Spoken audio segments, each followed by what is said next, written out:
Look at the palm of your hand. Look at those chaotic lines. Do any of them actually point the way to true success? Or have they all been bent and broken by social prejudice? Now look up at the wall. Look at that university degree framed in expensive glass, glossy and prestigious. Do you know what it is actually made of? It is not made of wood pulp or industrial ink. It is made from the flesh and blood of your parents, from hasty meals mixed with cassava, and from the clinical death of your own youth. You accepted the trade, a healthy kidney, and the sleep of 1,000 nights, in exchange for a piece of paper certifying one thing: that you are docile enough to be a sheep in this giant industrial slaughterhouse. Let us tear off this veneer of fake civilization right now. This society does not run on compassion, ethics, or transcendent wisdom. It runs on a cold, mechanical meat grinder, and the ticket for entry is a sheet of A4 paper printed with gaudy patterns. We call it a degree. But in reality, it is a promissory note of debt that you must pay off with your entire life. It is no longer proof of your intelligence or brilliance. It is proof that you have endured long enough, suffered enough inside a glass cage of education to be stamped with the quality control label. Certified for servitude.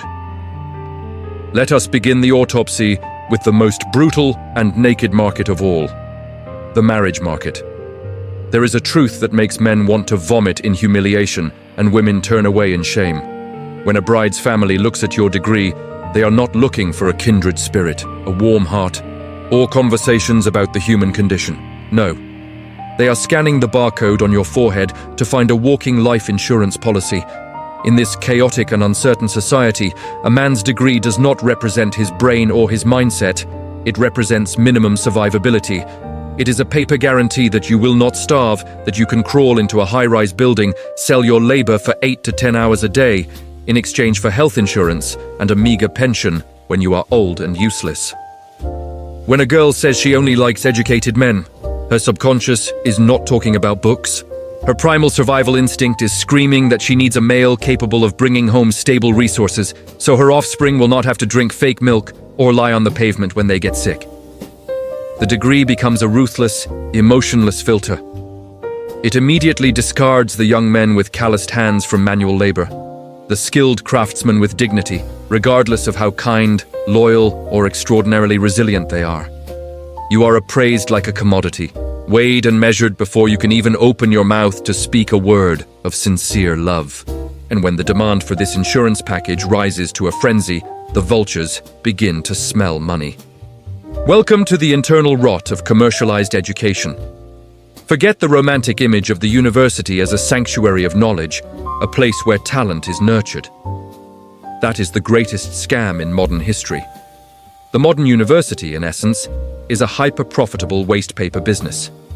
In this model, the chancellor is the CEO, the lecturers are mechanics chasing KPIs, and the students, or rather your parents, are fat dairy cows waiting to be milked to the last drop. The ultimate principle here is not the enlightenment of the mind or the creation of value. It is the maximization of revenue per head. To suck our blood faster, universities spring up like poisonous mushrooms after acid rain. They expand their scale regardless of training capacity, regardless of dilapidated facilities. They lower the entry barriers to ankle level to herd as many customers into the cage as possible. They spawn major names that sound incredibly loud.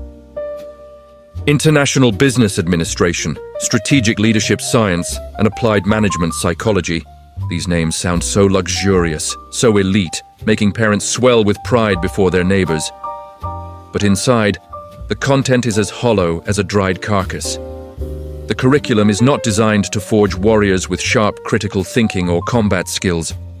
It is designed like fast food, easy to swallow, easy to digest, visually appealing, but completely devoid of nutritional value. You pay to purchase a process, attendance, exam, pass, and the school has the responsibility to output you on time, like a canning factory line for sardines. If they tighten output quality or fail too many students, revenue drops because customers will flee in terror to a competitor. The result is that we have a generation of masters and bachelors produced in mass batches. The degree in your hand still smells of fresh ink, shimmering with gold leaf. But its real value in the labor market has been inflated to the point where it is cheaper than toilet paper. And who lies at the bottom of this mass grave? Who pays the highest price for this party of vanity? It is not the rich. They have their own private lanes. The victims are the commoners, the poor families in the countryside, the toiling workers in the city, those who still hold in their heads the naive, pitiful belief. Study to change your life. Imagine an old father in the countryside, skin darkened by the sun, hands trembling as he signs the paper to sell the last buffalo, the family's rice bowl. He sells the ancestral land, borrows from the policy bank at interest rates he will have to plow the earth for a lifetime to repay. He drains the money stained with mud and salty sweat to push his child into university. In his cloudy eyes, that bachelor's degree, that master's degree, is a magic wand. He believes it will transform his child from a mud-stained peasant into a white-collar office worker, sitting in an air-conditioned room, speaking English, and respected by society. The child grows up with a 1,000-pound burden on their shoulders. They are not allowed to fail. They must study. They must get the degree. Because that is the only road. The only way not to return to the old pigsty, not to betray their parents. But the moment they step out of the school gates, holding that red degree with a forced smile, a brutal reality delivers a haymaker punch to their face. The labor market does not need that many paper masters.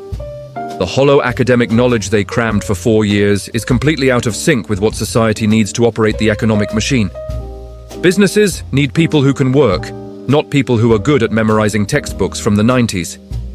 And so, we encounter heartbreaking images in the heart of the bustling city, bachelors hiding their university degrees at the bottom of their backpacks, pretending to be high school graduates to apply for assembly line jobs, fearing that if they declare a degree, they will not be hired.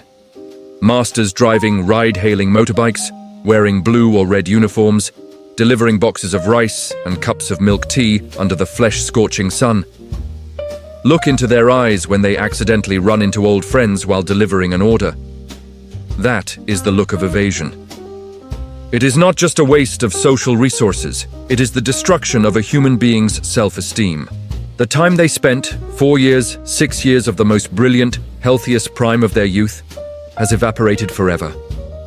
Instead of using that time to learn a practical trade, to hustle and accumulate life capital, they were locked within the 4 cold walls of a lecture hall, listening to dead theories. The money their parents invested becomes a massive bad debt with no possibility of recovery. When they realize they have been conned, their youth is gone, the money is dry, and a dark cloud of depression and inferiority engulfs them. They fall into the terrifying psychological trap of the sunk cost fallacy.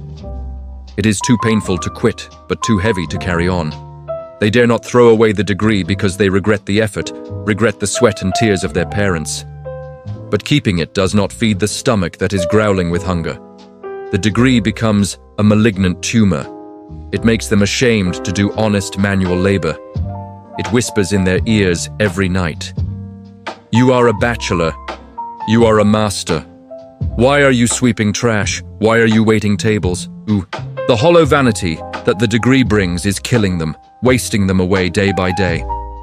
For the poor, the credential race in this merchant education system is not a path out of poverty. It is a highway leading to impoverishment. Faster, deeper, and more painful. They trade real assets like money, health, and labor power for a virtual asset, empty fame, only to end up completely empty-handed. But why? Why does this rotten and unjust system still stand tall? Why do we still madly worship it like a religion? The answer lies on the other side of the social wall, in the class of those who hold true power and money. For them, a degree is not a fishing rod to catch a meal. For them, a degree is a suit of armor, a sophisticated mask to legitimize their rule and the succession of the throne. They use degrees as a barbed wire fence to prevent outsiders from infiltrating their territory. And this is the true danger. A cancer eating away at the social structure from within, turning us into zombies wandering in despair, clutching our degrees.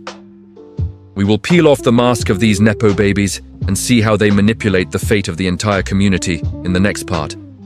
But right now, look at the degree in your hand one more time and ask yourself, is it a pair of wings helping you fly? Or is it the chain dragging you down to the bottom of the abyss? If the degree is a rusty chain dragging the poor to the bottom of the ocean, then for the elite, it is a bulletproof vest. It is a form of black magic. While you are vomiting blood to pay tuition fees, starving yourself to afford textbooks, the machinery of the elite operates on a completely different set of physics. They do not view education as a ladder to climb out of poverty. They view it as a high-end laundromat. Just as criminals launder dirty money to make it look clean, the elite launder the mediocrity of their children through the university system to make it look like competence. They go there to wash the stain of uselessness off their expensive clothes. We have all seen them. The Nepo babies. The children born with silver spoons in their mouths who spend their youth partying in VIP clubs, driving supercars, and living like cheerful parasites. They possess no intellectual curiosity. They have no grit. If they were thrown into the open market to compete fairly with you, they would be crushed into dust within 5 minutes. But they do not need to compete, because they have the priority pass. Their parents do not just pay tuition. They donate entire wings to prestigious universities. They hire ghostwriters to craft their essays. They use deep connections to slide their children into special programs, where the tuition is astronomical, but the intellectual requirement is buried underground. And after 4 years of what is essentially a luxury vacation in disguise, they return home holding a shiny master's degree from the West. Now, watch the magic trick happen. The system has rules. To be appointed as a director, a head of department, or a manager in a state-owned enterprise or a massive conglomerate, you need a master's degree. It is a bureaucratic box that must be ticked. It is a barrier designed to filter out the unqualified. But because they bought the box, they win the game. That piece of paper acts as industrial-strength bleach. It scrubs away their lack of talent. It sanitizes their laziness. It silences every whisper of criticism. If you question their ability, they slam the degree on the table.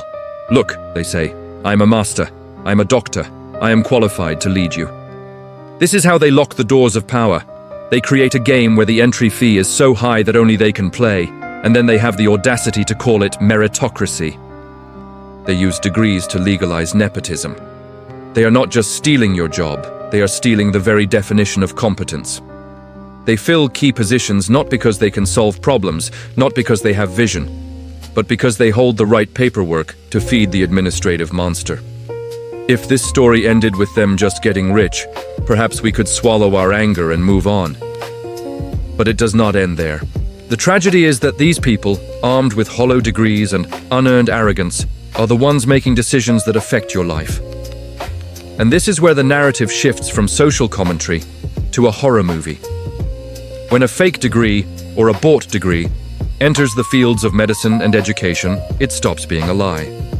It becomes a silent death sentence. It becomes a systemic catastrophe. Let us talk about your life. Literally. Imagine you are lying on an operating table. The cold, clinical lights of the surgery room are blinding you. The smell of antiseptic fills your nose. You have been anesthetized. Your body is helpless. Your chest is cut open. Standing over you is a doctor. He has a medical degree hanging in his office. The seal is red. The signature is bold. You trusted that paper.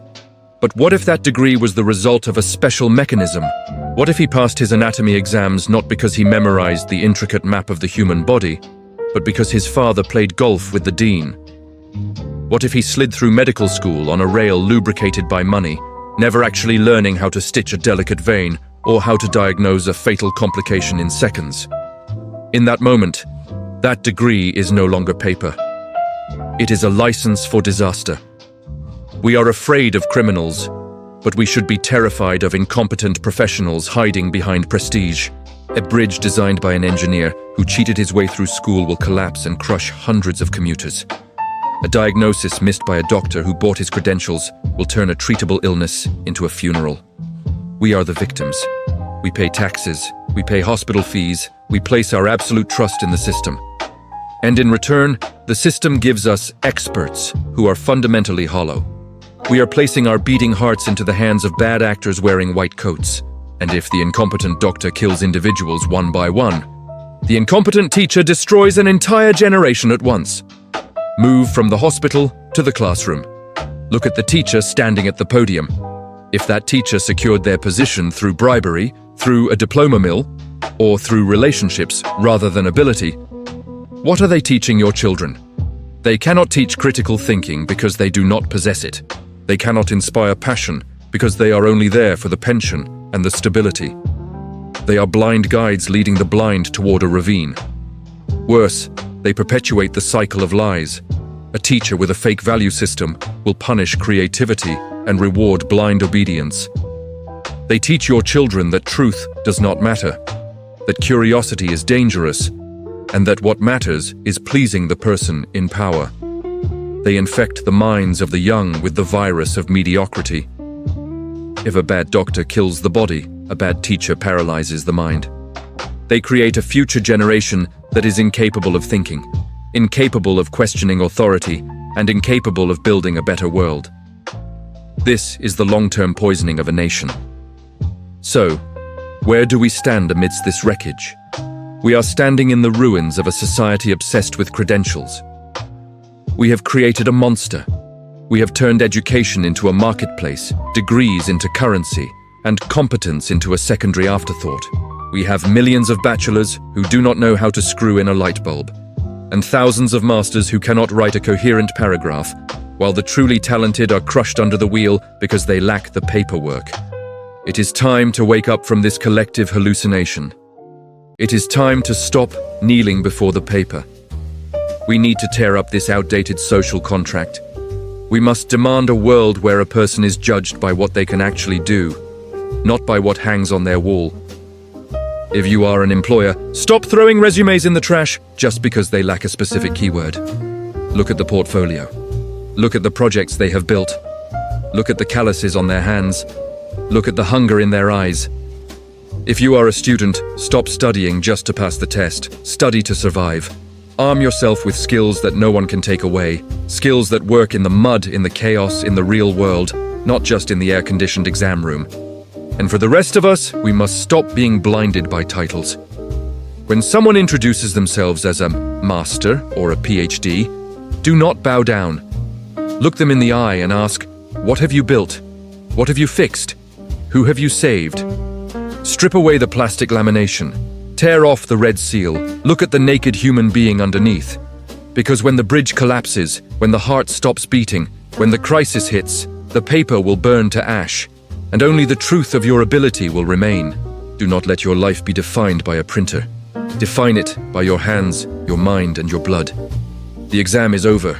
The real world has begun.